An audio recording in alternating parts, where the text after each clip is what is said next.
প্রথমে তোমাদের একটি ভিডিও দেখাবো, তারপরে ভিডিওটির সবচেয়ে ফানি কমেন্টগুলি পড়ে শোনাবো।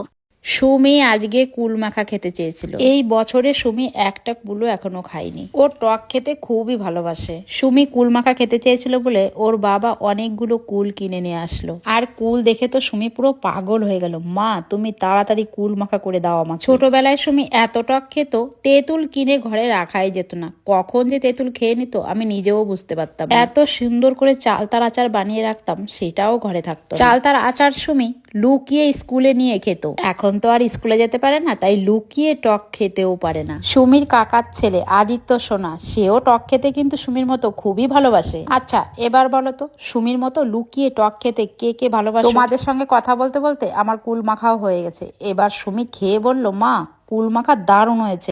चलिए शुरू करते हैं। মা, ওটা গুলমাখা নয়, ওটা কুলমাখা হবে। और अभी तो रुको, क्लाइमैक्स अभी बाकी है। আমি তো প্রথমে শুনলাম গুমাখা। कौन है ये लोग? আরে কাকিমা, এত তেঁতুলকে তো বলেই তো ব্রেনটা হলো না।